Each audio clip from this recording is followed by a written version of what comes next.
David, a chicken wing plus a couple of goals and an assist against Minnesota. They got an awesome game tonight.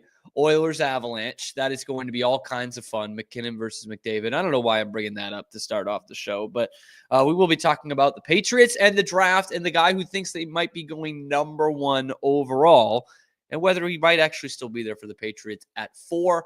Plus, we will have Matt Barry of the Bruins Benders podcast to talk a little bit Canucks trades and how likely that is and have the Bruins turn something of a corner. Obviously, they're not contenders, but they have enough to kind of get to the postseason, maybe make some noise in the first round. And then we'll talk about the Celtics because, wow, what is up with the Celtics? If we don't have the Celtics, we have nothing in Boston right now. And we're losing the Celtics pretty quickly here. We're going to talk about all that and more coming up on the Cam Show. It's brought to you by Rogue Media Sports Network. Cam Stewart here. Zach Burke keeping us on the air. It is now time to shift our attention towards personnel for the Patriots. You know, they've got the head coach. We've already had the Boston sports media just rip apart Drake May for not being at the opening press conference, even though he was literally getting engaged in a pre-planned vacation. Okay. The funny thing about that is, by the way, I fully expect Felger in 2 hours here to double down on that take. Because lest we forget, a couple years ago, Felger was ripping Jackie Bradley for missing, I think it was 3 games for the Red Sox while he had his first kid. And Felger was like, I had my first kid and I was up here doing the radio the next day. And nobody sided with him. Everyone was like, man, that's really sad. But it's actually pathetic that you just went right back to work as a sports talk radio host when you had your first child. So I expect him to double down on this take today. That Mac Jones should still be there, or excuse me, Mac Jones. That Drake May should still be there because he's a leader of this team. And he shouldn't be getting engaged. Or maybe he should be getting engaged at the Mike Vrabel press conference. Have we ever thought of that? Maybe that would have been a romantic spot for them. Anyway, I fully expect Mike Felger to double down on that take because it's what an idiot would do. That's all. Anyway, we now kind of shift a little bit because we'll have the coaching staff in the next couple of days, and part of tomorrow's show, I do want to look over what they're going to do on defense because that might be a more important fix than offense. Cowden is in. We'll see if Elliott Wolf is out by the time the draft is done. But the next exciting thing for Patriots fans is looking at the draft. And it's not the way you wanted it to shake out. And if I keep thinking about the fact that they should be picking number 1, I'll be even more depressed than I usually am. We just got to think about number 4 and try to get it in our minds that there was no chance for the Patriots to have the number 1 pick in the draft. Because 4 is not the end of the world. It's literally the worst you could have done going into the final weekend. But it is not the end of the world. And I'm starting to see the mock drafts come out, and here in January, those kind of get all over the place. But I'm surprised at how many people have Abdul Carter from Penn State falling to like between 7 and 10 in the draft. Because before I looked at the mock drafts, I'm thinking, boy, I hope Abdul Carter is there at 4. You know, and he probably should be. But I look at these mock drafts, and they all have the Patriots taking one of the tackles. And the closer we get to this thing, I don't know that they take a tackle at number 4 overall. I really don't. As much as that looks like the biggest need for the team, and certainly in the early parts of the season, that was definitely the case, right? You saw how bad that offensive line was, and it didn't really get any better. But when you watch the Patriots every week, you realize that they need help at every position except for quarterback, every single one. And how pathetic it was towards the end of the season that they couldn't even get a hand on a quarterback, couldn't even pressure him into a bad throw, not one time. And you need help literally everywhere. And when it's not a great tackle draft, I just don't see it. And I'm seeing some of these mocks taking Will Campbell at 4 from LSU. And some of the ESPN analysts, and some of the other ones too, but ESPN, they had the 4 analysts put down there. 2 of them didn't even have Will Campbell in their top 10 tackles because they don't see him as a tackle in the NFL. He's going to be a guard. Hand size isn't big enough. His total size isn't big enough. There's a real situation, a real scenario where Will Campbell is not a tackle in the NFL. And some people have the Patriots taking him at 4 overall. The closer we get to this thing, the more I don't see it. The difference between tackle number 1 and tackle number 3 or 4 in this draft is not that great. To which, the Patriots can be shucking and jiving. They can trade for another first-round pick, or they can pick their tackle in the second round. I think that's totally doable. I saw one mock, by the way, that had the Patriots trading to 17 as well and having them pick, I think they had picked Banks, the tackle from Texas, at 4, and then trading for number 17 to get the tight end from Penn State, which, worse things. But if Abdul Carter is there at 4, I don't see how you pass up. I mean, there's all these comparisons to Micah Parsons, and honestly, folks, it's not that far off. The comparisons come because he is a pass rush specialist. Well, a good pass rusher who wears number 11 at Penn State. And I refrain to call him from a pass rush specialist because he was pretty damn good in run support as well in his time at Penn State, specifically this past year. He is a tremendous athlete, like tracks down running backs, can drop back in coverage, obviously to very short routes, but he has the athleticism to chase guys downfield. And that's not a luxury you're getting with all the great pass rushers out there. And you look at his numbers, 12 sacks this year, 4 pass deflections as well. You won't find many guys at the top of the draft who are putting those 2 numbers together, 4 or 5 pass deflections and 12 sacks, a couple of forced fumbles, a bunch of tackles for loss. He had a pick last year with Penn State. So he's a freak athlete who can just cause all kind of disruption, mainly in the pass game, but in run support as well. Now, that does take a bit for guys to adjust to in the NFL, even the guys who are really good at it in college. But that's what makes Micah Parsons probably the best defensive player in the league, because he can do both at such an elite level. And he came in as a linebacker and can still play some linebacker. I think he might be listed as that, but 5 technique, out on the edge. You lost it when you traded Matthew Judon, which was a fine trade. I thought that was a good trade, actually, for what you got in return and what he was going to give you this past year. And you need to retool that. You have Keion White on one side and Abdul Carter on the other. Like, that is a foundational piece of a defense right there. That's how you rebuild your defense. And some of the knock on Abdul Carter is they don't think he's big enough to really be a long-term defensive end in the NFL at 6'3", 260. I think he probably is, but it does bring up an interesting kind of wrinkle to this because of now who's in charge with the Patriots and Mike Vrabel. Because if Abdul Carter isn't big enough to line up in the 5 technique, the whole season for a whole career in the NFL, if he's not big enough to play defensive end at a high level, I'd be fascinated to see if he has positional flexibility. Because with his athleticism, I mean, that kind of guy could play linebacker, outside linebacker, which is not unlike what people were saying about Mike Vrabel coming out of college. Similar size, actually a little bit smaller. He was a defensive end at Ohio State and put up pretty similar numbers to Abdul Carter. And by the time he gets to the NFL, he was special teaming with the Steelers, and he comes to the Patriots to be an outside linebacker in the 3-4 because he can play a little bit in coverage. He's fast as hell, and he has that kind of size where he can play a little bit of both. He was obviously still a tremendous pass rusher as a linebacker, but I wonder if that could be in the cards for Abdul Carter. Now, I know the obvious elephant in the room. You don't draft those guys number 4 overall. Vrabel was a terrific player. And again, I think he should get some more hype for the Pro Football Hall of Fame.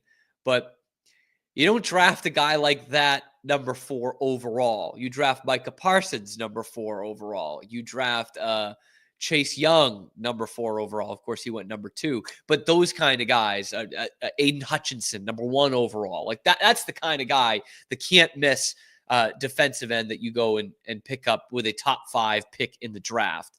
And I think Carter could still be that. I really do, for my amateur pro football scouting. But I'm surprised at some of these that have him dropping just between 7 and 10. I just don't see that. And the more I see these mocks, the more I'm wondering, is Travis Hunter also going to be available at 4? Is someone going to take Abdul Carter at 3? And honestly, if you're the Patriots, I'd take either one of those guys. And to be totally frank with you, which I can't believe, if you had told me in September I would be saying what I'm about to say, I wouldn't believe you. I would take Carter or Hunter before either of the tackles, Campbell or Banks. At this point, Campbell's a reach with so many pro scouts saying they don't see long-term future at tackle. You don't pick a guard in the top 5. I mean, the Patriots got crucified for picking a guard in the 20s in Cole Strange. And of course, looking back, that was probably a good thing that they got chastised for that. But yeah, I think the concern around Will Campbell not being a tackle, not being big enough to play tackle, is a bigger concern than Abdul Carter not playing defensive end. I think Carter can be that guy that can absolutely wreak some havoc. In fact, his size coming out of college is not too different from TJ Watt's.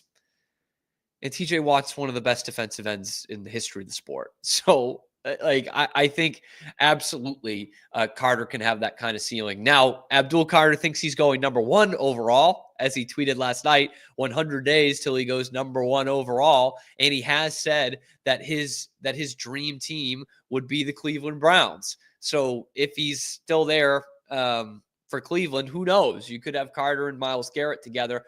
I think the Brownies need a bit more help at quarterback, though. If I just had to venture a guess, I think they need some help at quarterback. So Abdul Carter or Travis Hunter to the Patriots, either one in a heartbeat, and I'm taking them over the tackles. Just how it is. Let's talk some Bruins. Team win of the season, back-to-back for like the 8th time this season. We're going to bring in Matt Barry of the Bruins Benders podcast, and that is coming up next on The Cam Show.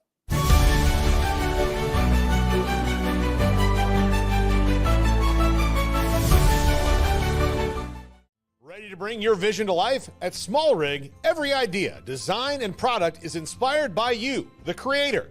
With our industry-first under co-design mode and the Dream Rig free customization project, we unite with global creators to turn big dreams into reality. Whether it's a cage rig or mount, SmallRig's versatile gear is built to elevate your craft. SmallRig, where your creativity meets our innovation. Go to smallrig.com.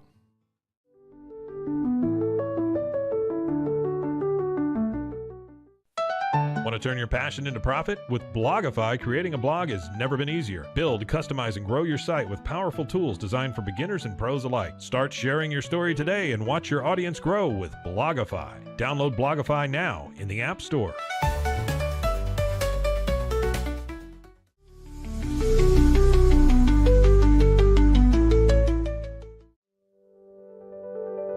Overwhelmed by your inbox? Clean Email is here to help. Organize, clean, and manage your emails with powerful automation tools. Say goodbye to spam and clutter and enjoy a stress-free inbox. Try Clean Email today at cleanemail.com. That's CLEAN email.com.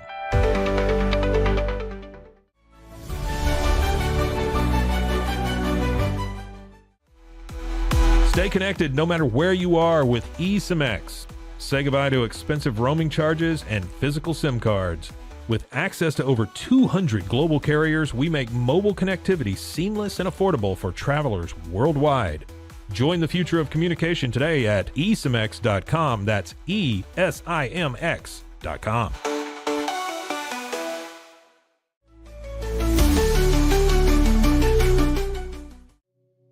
Farmhounds offers natural treats and chews made with quality products that support family farms, regenerative agriculture, and humane farming practices. Give your dog the best with wholesome, organic ingredients that promote health and happiness. Shop now at farmhounds.com.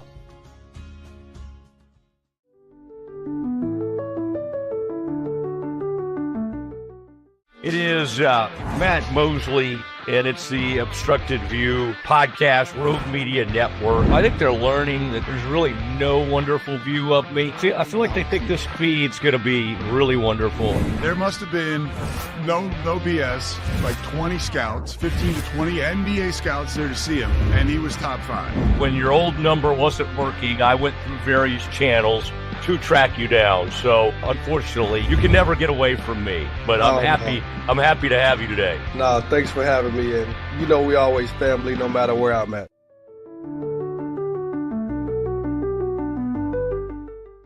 Welcome to a special edition of the Doomsday Podcast. Look at this. We got one of the great golfers in the world, certainly one of the great pass rushers in NFL history.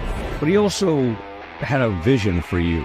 And so it was like you had the best of both worlds, right? You had somebody on you early, and then you had somebody who was maybe more relaxed. What were a couple of your biggest takeaways? The first thing you referred to that I've spoken to some personnel people and general managers of the league to get some, independent, objective assessments of the players the Cowboys picked, and we'll go through that. Has the general manager changed at all in the draft room?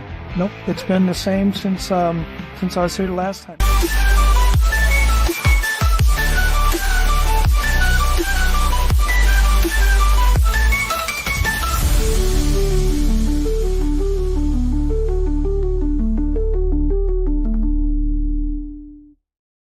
It's the Cam Show. It's Rogue Media Sports Network. And now we've got the layout there. Matt Barry of the Bruins Benders podcast joining as he always does on Thursdays.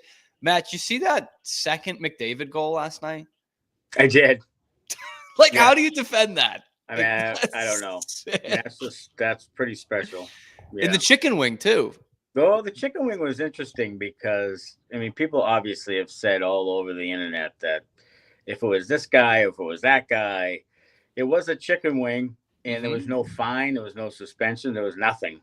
So, it's interesting. You can't help but think, what's the favorite, that there's favoritism and so forth. You can't help but think that. That's just kind of throw him a fine. He makes his right. Fine. Just make it right. Yeah, that's nothing. And then you at least cover your ass a little bit. Yeah, then it doesn't look so bad. Yeah. Yes, but yeah, of course you have that thought. If Marchand did that, well, oh my goodness, then it's 5 games and it's the max. By the way, also, I thought you would appreciate this. I'm walking. Me and my girlfriend are walking back from. We were at a pub trivia last night, and I had some. First off, it's like literally a degree outside in Chicago. We're walking back, and something came up in passing where I was talking about Tyler Seguin and something about how, but the Bruins couldn't hold on to him because he was a good young scorer. And she was like, well, what does that mean? And the whole rest of the walk home of like 15 minutes, I go from Thornton to Kessel to Seguin, even Dougie Hamilton thrown in there from the defense, and the subtleties of each one and the smear campaigns of each one. And it was quite an anthology, man. I was like, that's quite a lineup right there. It truly is, man. That's why I'm worried about, I want them to tank so bad, and I want them to get that generational guy, but it's like, okay, what does that look like 4 years from then? After that, what does it then become? And I think that's got to be worry, Their generational guys or their high picks have all not been long for that organization, and for different reasons, but it's just kind of strange. And each time they've had something that they've had enough success afterwards where they've been able to say, well, that was the right move. And I get it. The Thornton thing, it does allow them a lot of wiggle room that next year, and they get Chara, and we're off to the races. Right. But Seguin, you got nothing in return for him, really. And 2 years later, you were out of the playoff picture. And you were lucky to have the core that you still had with, Krejci and Bergeron and Chara and all these guys. But you add Seguin to that, and it's a different deal. But anyway. It is. And then you're trading Hamilton, you're trading Lucic, that whole thing. Sweeney gets the job. So, if you keep Seguin, maybe it's a little different. Maybe this was the start of the nightmare we're going through right now. In a weird way. It's slowly but better slow death. Yeah. It got better in between. But anyway, so that's where I think subconsciously I've been so in on the definitely not going to happen Elias Pettersson trade, where I'm like, man, I don't like, I know you don't have any prospect pool right now, and this would be further mortgaging your future, but you have a top 5 center in the league here, two-way guy entering into his prime. I have totally bought in on this. Like I'm gonna be hurt, which is stupid. I feel like a moron. So let me ask you this. Is there any package that the Bruins could show Vancouver right now that isn't going to get them laughed off the phone? Well, it would have to involve either McAvoy or, I mean, I would think it would have to involve at least like a McAvoy, I would think. That seems like the most likely of the I mean, I don't know if like Patra, Lowry, a pick, Lysell, like that whole package is enough. I just don't think their prospects are and the young players are valued enough around the league. I just don't think it's possible. So, and you can't throw me Frederick, Coyle, all that. No one wants that. Damn. So Damn. that can't happen either. So that's like the old, send Jeremy Giambi, Troy O'Leary, and all these guys for Randy Johnson thing. Like it's. I think I heard that on EEI. Quality over quantity. Yeah, it just doesn't work that way. Oh man. So it's not going to happen. Like, see, here are the important words that Cam Neely used yesterday when he talked about where they are as a team. He said, well, we're going to take a look at it, because he was asked about Patra and Lysell potentially being add-ons. And he said, well, you have to outscore your mistakes. That was the first thing I had a problem with. And the second thing was, well, we're going to have to decide if we have to add or retool at the deadline. And retool is not rebuild. Yeah. So retool is like trade Frederick and trade Geeky, and that's retool. Rebuild is something totally different. Getting a top line center or really making a blockbuster, it's just not going to happen. So, we could talk about it all we want, but it's going to be at the very most Trent Frederick gets traded, or Geeky, or both, or whatever. This is where it's so frustrating to be a fan, because like obviously we don't want them to lose, but and we've talked about this a couple of times on here, right? Like that feels like what it's going to take to get things right, because we've seen retool. Like retool is letting DeBrusk walk and getting Lindholm and Zadorov. Sure, that's a retool. That's a retool. And you got worse. Yeah, you know what I mean. And retool. Right. I went over this the other day in terms of those guys you could send in like the franchise guys, so to speak, you could send in a trade to Vancouver. And it was like McAvoy, probably the most likely, but he's got a no move. And I don't, he's from Long Island, played his college hockey in Boston and played for the Bruins. I don't know that he just wants to go out to Vancouver. Playing with Quinn Hughes would be awesome, but I don't know that. And then, well, what about Swayman? Well, I wouldn't mind it for a guy like Pettersson, but does Don Sweeney handle that kind of embarrassment of trading both his goalies in less than a year? Probably not. David Pastrnak. Well, then what's the point of bringing in Pettersson if he's not providing for anybody? Brad Marchand. I don't see a world where Brad Marchand's playing for the Canucks, but then again, Messier did play for the Canucks, I guess. But I don't see that. JT Miller. I know, again, we're stretching here for what the Bruins actually usually do, but it feels like being 32 years old, Miller, rather than a 26-year-old Pettersson, and a smaller AAV and cap hit, $8 million versus 11.6. It feels like that, and Miller being the more toxic of the two. Miller is the common denominator of these toxic issues here, which should be a red flag. But at this point, I see a 100-point center and a guy who is on pace to have more points on anyone on the team other than Pastrnak, and wins faceoffs better than anyone on the team right now. Is there at least a package the Bruins can put together for a Miller, whether they do or not? They could. I mean, I could see Patra, Lowry, starting with Patra, Lowry. I could see. Keep sending that Patra tape of that assist the other night. Just send that in a loop. Yes. And I would do Patra for a guy like Miller, or a guy like Pettersson, or I would do that. But again, well, that's also the Rangers in conference. I don't know if that would work. It might, but I just look, Don Sweeney in the past here has tried to win trades. Like he's won trades going away. And he doesn't take that risky hockey trade very much. Like he did that Jimmy Hayes, Riley Smith thing, and I think it scarred him for life. Like that's the only thing remotely close to a hockey trade that I've seen here in a while where there could be a 50-50. Like you could lose this trade. And I don't think he really puts himself out there, meaning Sweeney, to do that. So again, I think this is going to be, I honestly, at the end of the day, it's going to be we're going to get a guy, a veteran guy, and we're going to get a right shot defensive depth. And that's kind of it. Because you almost never lose trades, draft picks in the 20s for a guy that's actually going to play on your team. Sure. Almost never going to lose that, which is what Sweeney has been great at, right? That's been the thing he's been great at. Right. That's why Ottawa did the Allmark thing, because that's a 20 pick at 25 or whatever, and a fourth liner and a backup goaltender for Allmark, and he changes the landscape of the team. Like that's why you do those trades. But Letourneau, he's lighting it up on the heights, so I've heard. Yeah, I don't want to keep. I mean, apparently, I don't want to keep dragging the kid, but because we knew he was a project, but it is kind of the sign of a bad sign for Don Sweeney. Yeah, I mean, he should have gone OHL, and he would be doing much better in the OHL. Yes, and people would actually think he was in much better shape right now if he had good numbers in the OHL.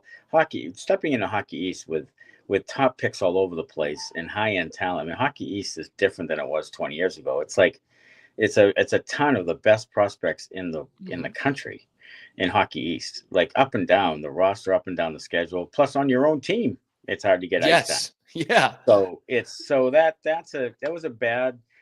I don't know if it was a bad, but it was. I think in hindsight, he probably should have gone OHL for a year, then joined them next year when Hagens and Jelvik maybe and Gasso and all of these Leonard and all these guys leave. Then he could step in and get a better role and a bigger role and be a year stronger and have a good OHL each season under his belt. He probably should have done that. I'm not going to give up on the kid because I think that he has some tools, obviously. And I'm going to wait till next year. And if next year he has a really tough year, then you have to start thinking that that's not going to happen. And if it doesn't pan out, that's going to be like a real microcosm of the Don Sweeney thing, because it's kind of what you've been talking about for so long. They chase the position so hard, and they chase the position for a project in the draft. Like that's where you're like, dude, just pick the best friggin' player. Especially if you know he's not going to be available for 4 years for your NHL team. Like, 100%. Why are you chasing that? Who knows what you have at center in 4 years? Anyway, I'm with you. I'm with you. Another thing you guys have been talking about on the pod a lot, which is something I've noticed in watching this team recently, is we bash them a little bit for their free agent signings earlier in the season. Swayman very slow to get going. Hopefully this is him getting going here. Lindholm still on a 40-point pace, which is horrid. But Nikita Zadorov, he's giving you something. He is. Plus defenseman on this team. Yeah, he's one of the only plus players. He's starting to show himself, physically stepping up for teammates. He's not playing as poorly as he was.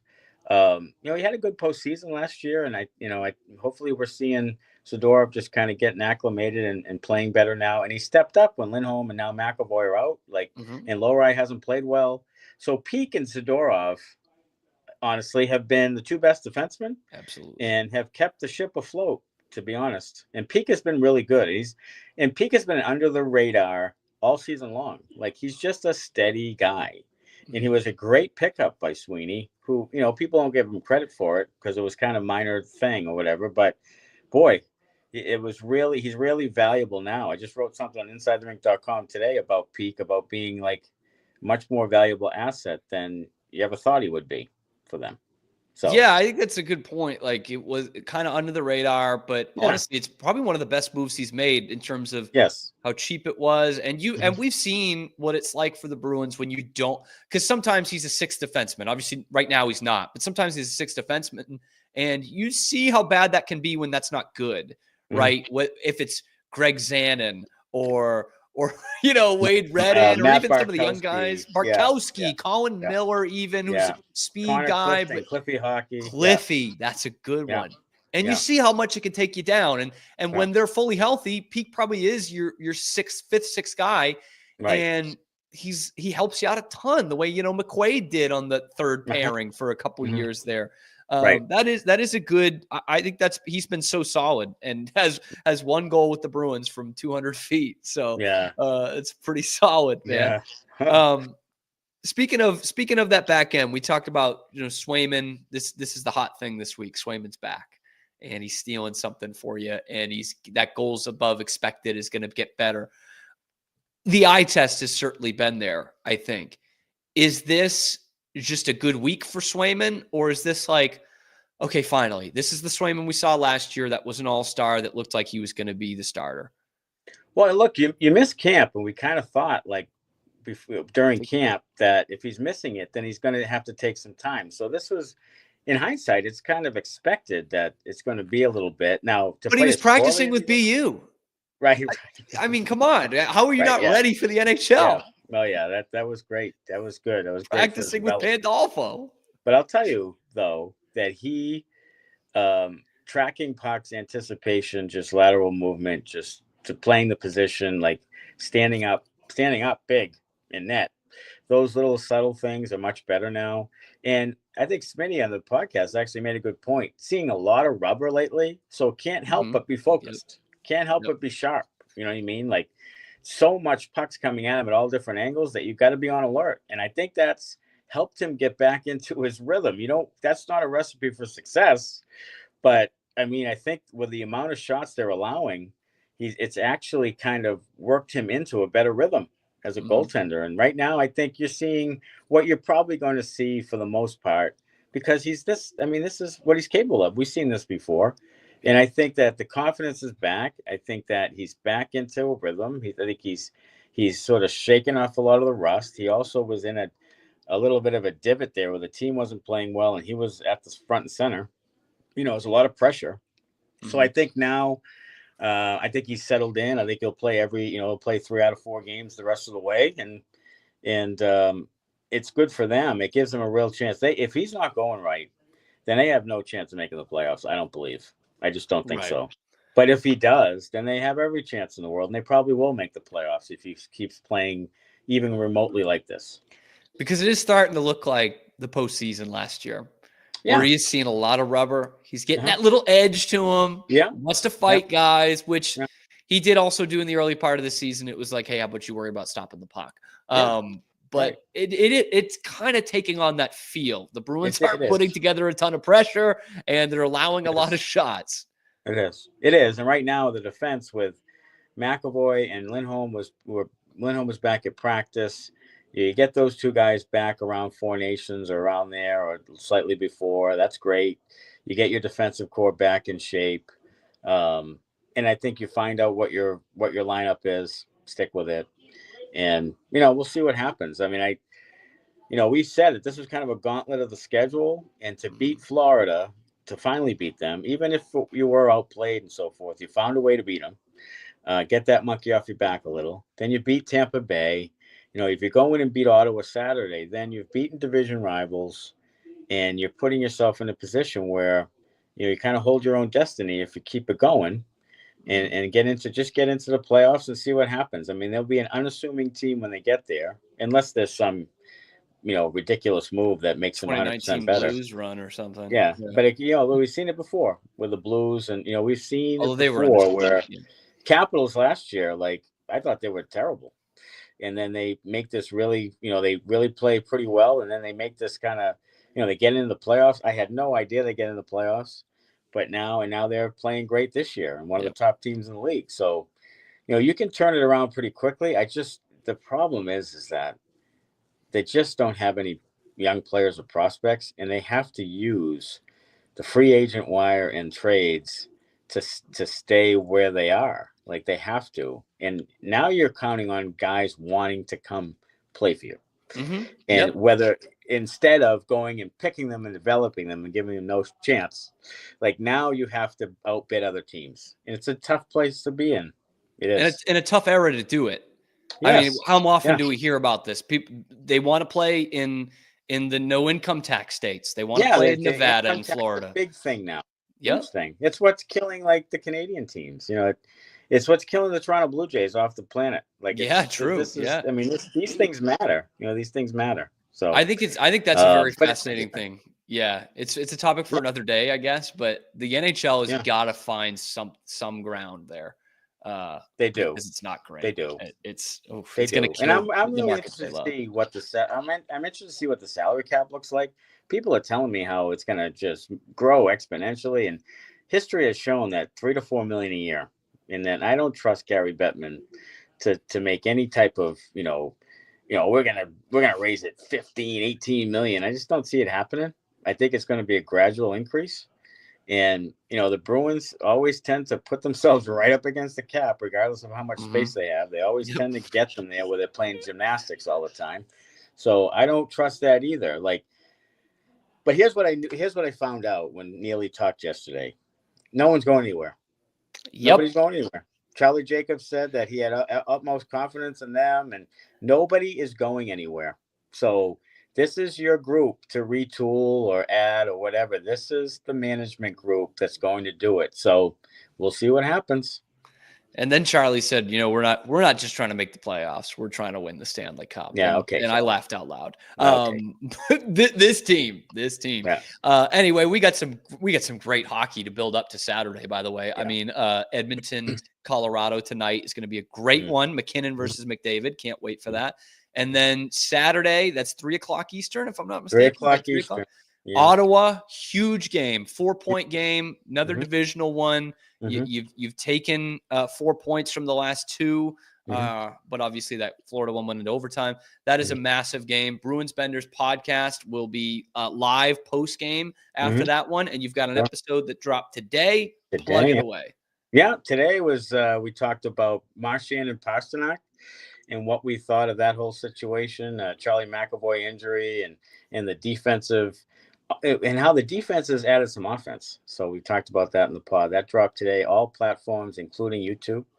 And then we'll be back at it in the post game. We've done every post game this year. We're trying like hell to get there. And chugging, man. We're over halfway point. Like, we're going to do every single post game right through the playoffs.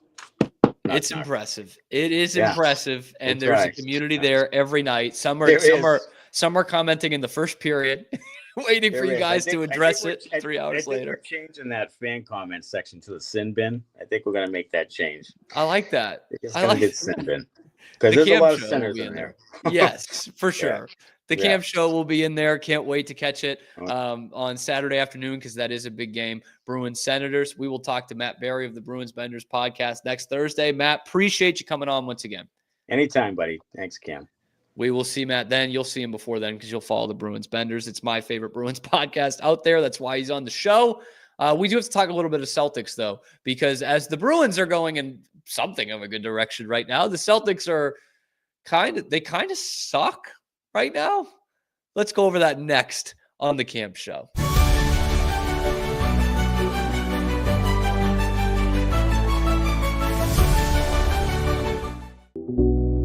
Unlock your full potential with Onnit, your go-to for premium supplements, fitness gear, and wellness essentials. Whether you're training hard, recovering faster, or just looking to feel your best, Onnit has the tools you need to perform at your peak. Visit Onnit, that's ONNIT.com, and elevate your mind, body, and spirit today.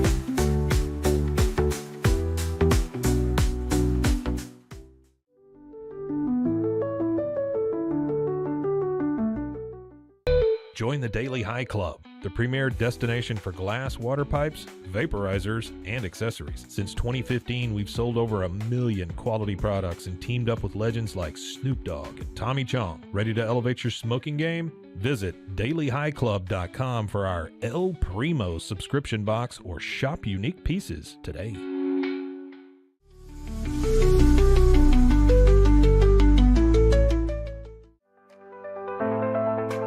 Get paid faster with Bill, the easiest way to send, receive, and manage your payments. No more delays, no more hassle. Whether you're a freelancer or a business, Bill makes payments seamless and secure, simple, fast, and reliable. Sign up today at Bill.com.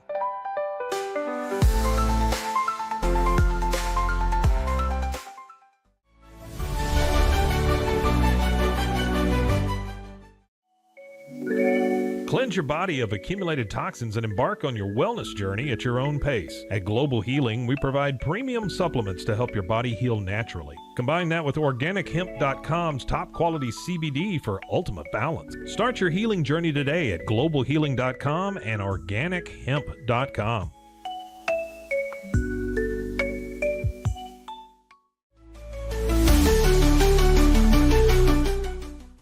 Relax with Hemp Delicious. Organically grown hemp, massively blended with delicious organic herbs, responsibly sourced for their holistic benefits. Each sip offers calming, antioxidant-rich wellness. Brewed just for you. Sip the calm with Hemp Delicious. Find your blend at hempdelicious.com.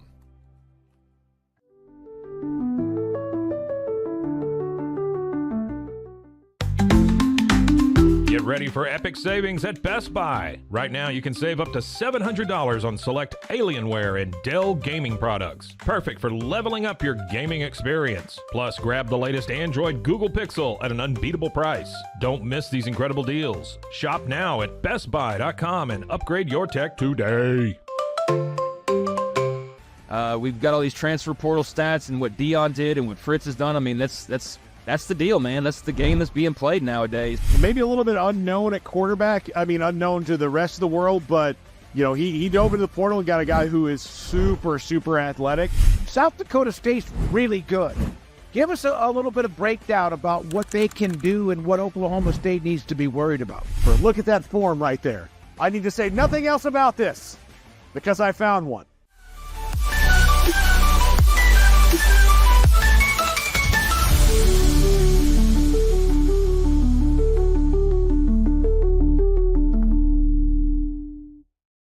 Welcome back to the Camp Show here on Rogue Media Sports Network, live on YouTube every day, high noon Eastern time. I'm Cam Stewart.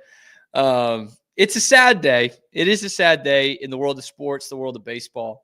But I'll tell you why I'm laughing really hard talking about it in a second here. But Bob Uecker died today, 90 years old. Obviously, longtime voice of the Milwaukee Brewers. Very funny guy.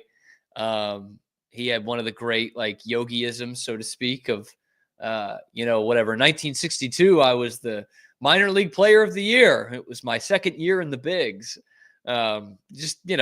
Classic old school baseball guy, known the world over. Major league, obviously fantastic, Mr. Belvedere. But I'm laughing because in the commercial break, I was watching the Stern clip from when Artie Lang and Norm are talking about their experience with Bob Uecker. They went up to Chicago, not far from where I am right now, at Wrigley when he was calling a Brewers-Cubs game. And and he would just use the cough button in the middle of like calling a play to talk about hot women in the stands. Or they said he was like one of the greatest swearers of all time. Like every other word was fuck. And they're telling the John Fogerty story. If you haven't heard that one, it's like John Fogerty's at the Cubs game with his 8-year-old son, who's a big baseball fan. And Uecker just keeps talking to Artie and Norm about John Fogerty. And he's like, fucking rock star. And boy, you can get out of a fucking sand trap like a motherfucker. I'm going to bring him up here 7th inning stretch, have him sing for you. And they're like, no, don't do that. Don't do that. He's like, do you even fucking know who John Fogerty is? It's just so great, man. Great Letterman guest too. Hilarious stories about Bob Uecker from Artie and Norm, which was like the friggin' heyday of Howard Stern. And this is going to become a Howard Stern thing, which it should not. But back when that show was funny and those guys were allowed on, and obviously Norm Macdonald was alive. But man, Bob Uecker, 90 years old, just a bit outside. That's too bad, man. It really is too bad. And I'm not going to segue this into how bad the Celtics are. So let's just do a hard reset. R.I.P. Bob Uecker. Actually, you know what? He would have liked for me to segue like that. Tough day for Bob Uecker. Slightly less tough day for the Boston Celtics. A terrible stretch here for the Celtics the past really month and a half. They've just not looked very good. Like, I know people say that as like a as kind of taking it too far, kind of tongue in cheek, but like it's not hyperbole. They haven't looked like a very good basketball team the last month or so. In fact, 7-7 in their last 14 games. They lost to Sacramento on Friday. They beat New Orleans, who had 9 wins going into the game. They beat New Orleans by 1 point on Sunday. They barely held on. And then they go into this game last night against Toronto, who also has 9 wins going into the game, and they emphatically leave the game with 10 wins. This is a team the Celtics beat by, 54 points? 54 goddamn points a couple weeks ago. And they lost to them by 13. They didn't even score 100. This is not good. And in that game, Brown and Tatum shoot 9 for 31. Peyton Pritchard is your leading scorer with 20 points. We love the year that Peyton Pritchard's had. He's making a good case for 6th man of the year. He's been tremendous for them off the bench. But you're facing one of the worst teams in the league, a team that is going to be picking in the top 5 in the NBA draft. And your leading scorer is not only Peyton Pritchard off the bench, but your leading scorer has 20 points. What the hell is going on with this team right now? And when I watch them, it's like they miss a ton of open shots, a ton of them, where it's like you're getting some of the looks you want and you're just missing them. And that can happen for a game, maybe 2 games in a row. This has happened for a month. And they've been a horrid fourth quarter team. And they look like just guys wearing the uniforms, just skeletons in the uniforms out there. And Kristaps Porzingis has been pretty vocal the last couple of games. In fact, they got that nice win in Denver a week ago.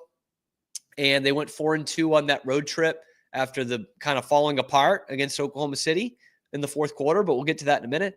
And after that game in Denver, he said, which was an impressive closeout that they had. Jokic wasn't playing in that game. Neither was Derek White for the Celtics. But they had a nice closeout in that game. And he was saying, like, we're not where we need to be. I promise we'll get better. Like, sorry to the fans. Like, we're going to get better.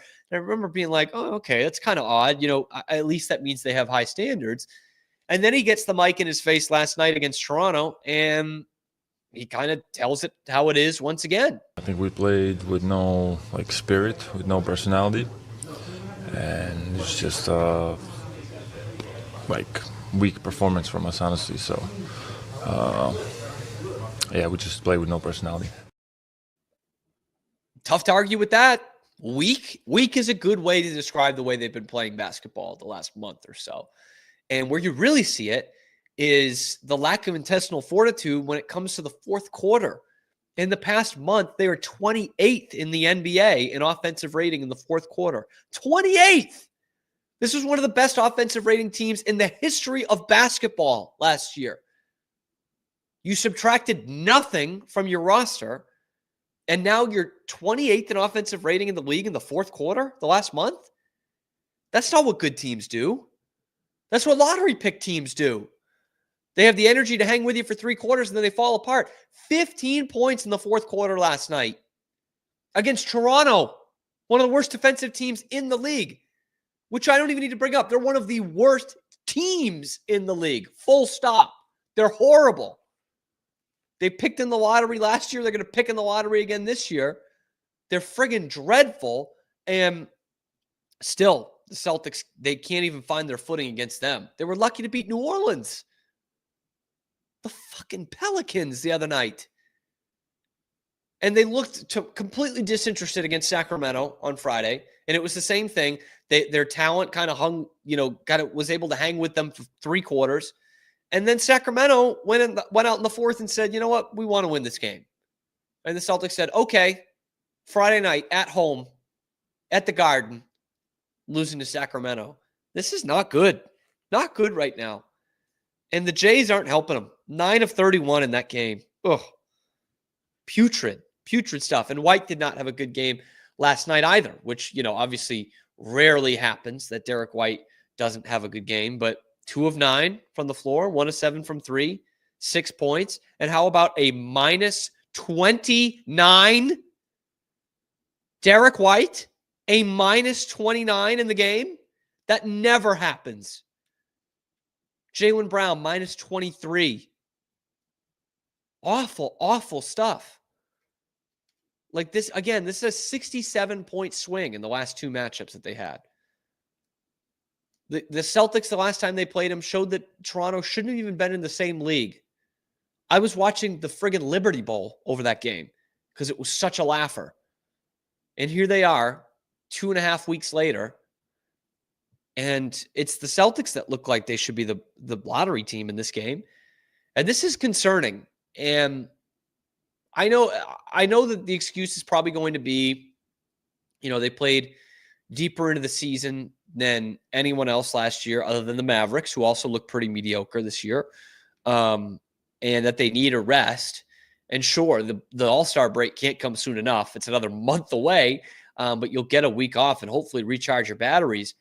But I'm sorry, when you're that dominant last year, you can't afford to just take this much of a step back. This is a significant step back right now at 28-12, which most teams would kill to be 28-12. But the performances they put out the last month have been terrible. And I go back to that Philly game on Christmas where I'm like, this did not look like the same team. Not the same intensity, not the same work ethic. It's just not been there. It's been shadows of themselves, shells of themselves. And Scal, I thought, had a pretty damning statement after the game. I mean, this is Green Teamer 101, Eddie House and Scal. It takes a lot for them to be super critical of the Celtics. And Scal is talking to Eddie, and he says, you know what? The thing is with this team is, I go back to our team 08-09, the year after we won the championship, and teams were afraid to play us. Like, they knew if they weren't, like, totally on their game that night, they weren't going to beat us. And, in fact, they weren't going to come close unless they were really on their game. And they said, I don't sense that from the other teams that are playing the Celtics right now. Of course, you're getting great efforts because you're the champs. But, like, Sacramento was not afraid to lace them up against the Celtics last week. They're 20-20. And the Celtics are in the same record in the loss column as the Houston Rockets, a team that was terrible last year. Ime looking pretty good. And I'm not saying this is not an Ime should be in there over Mazzulla. Like, I trust these guys to figure it out. It's just more of like, what the hell is going on right now? Maybe you should stop wearing those dog shit uniforms you wore last night, those awful City editions. Maybe that'll do it. But yeah, they don't look like a contender right now. Of course they still are, but they just don't look like one the way they've been playing the last couple of weeks, and no one is afraid of them right now. Thank you guys for tuning into the Cam Show. This is going to round out the show. Let me know what you think about the Celtics and how they've looked down in the comment section below. Like and subscribe on YouTube. It helps out the channel a lot. A ton of you that are watching every day are still not subscribed, but we're building a good base here, and we want you to have that subscription and ring the notification bell to get notified every time we're dropping a video on YouTube, because then after that, it's wherever you get your podcast. You can join us live every day on YouTube, high noon Eastern time, 11 a.m. Central, and then wherever you get your podcasts after that. And the segments go out on YouTube as well. We will see you tomorrow to round out your week with The Cam Show.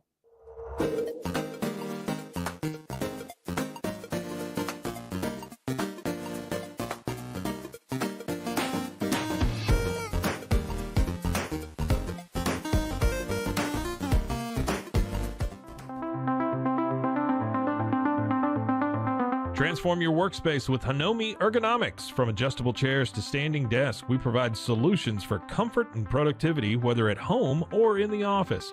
Improve your posture, reduce strain, and work smarter. Visit us at hanomi.co today. That's HINOMI.co today.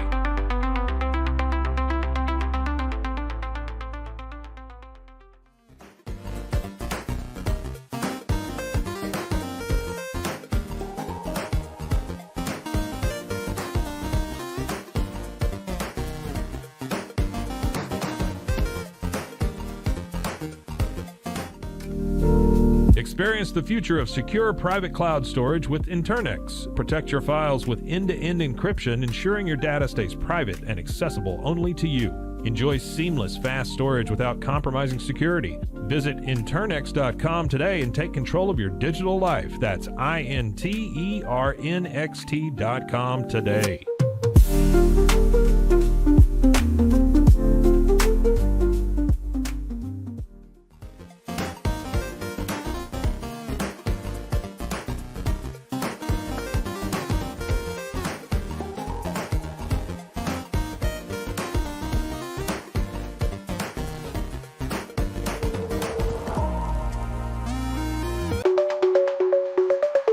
Protect your online privacy with NordVPN. Browse securely, access content from anywhere, and keep your data safe with military-grade encryption. Whether at home or on the go, NordVPN ensures your digital freedom. Stay secure. Download NordVPN today at nordvpn.com. That's NORDVPN.com.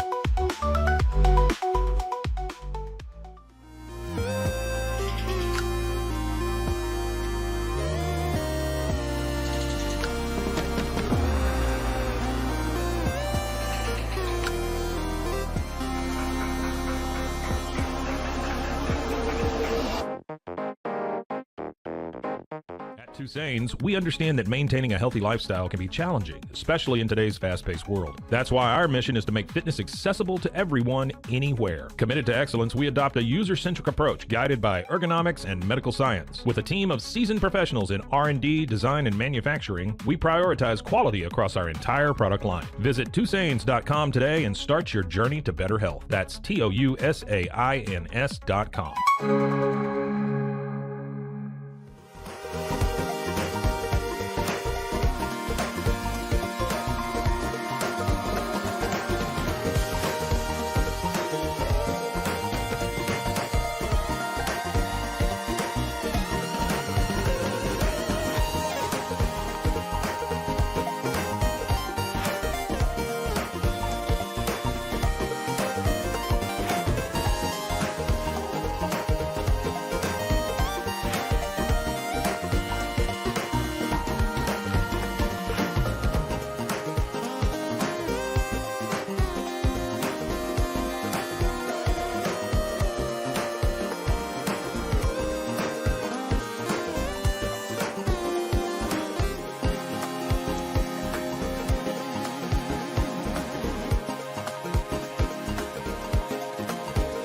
Transform your workspace with Hanomi Ergonomics. From adjustable chairs to standing desks, we provide solutions for comfort and productivity, whether at home or in the office.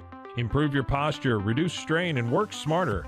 Visit us at hanomi.co today. That's HINOMI.co today.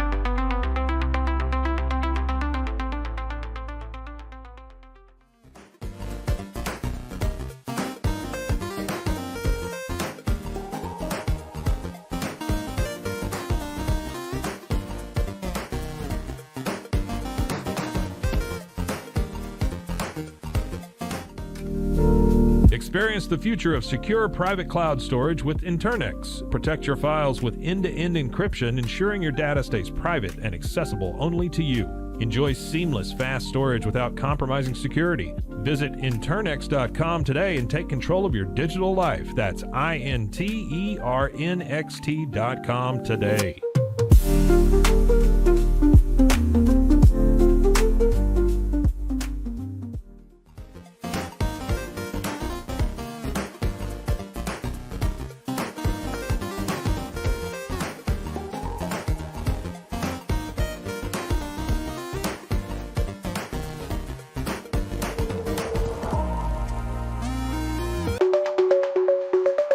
Protect your online privacy with NordVPN.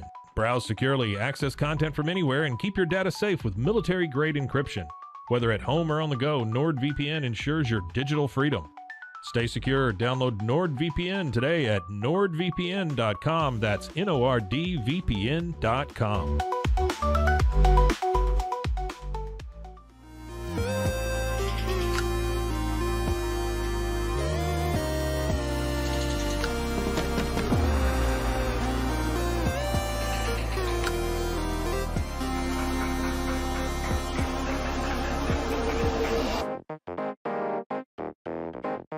Tusane's, we understand that maintaining a healthy lifestyle can be challenging, especially in today's fast-paced world. That's why our mission is to make fitness accessible to everyone, anywhere. Committed to excellence, we adopt a user-centric approach guided by ergonomics and medical science. With a team of seasoned professionals in R&D, design, and manufacturing, we prioritize quality across our entire product line. Visit Tusains.com today and start your journey to better health. That's TOUSAINS.com.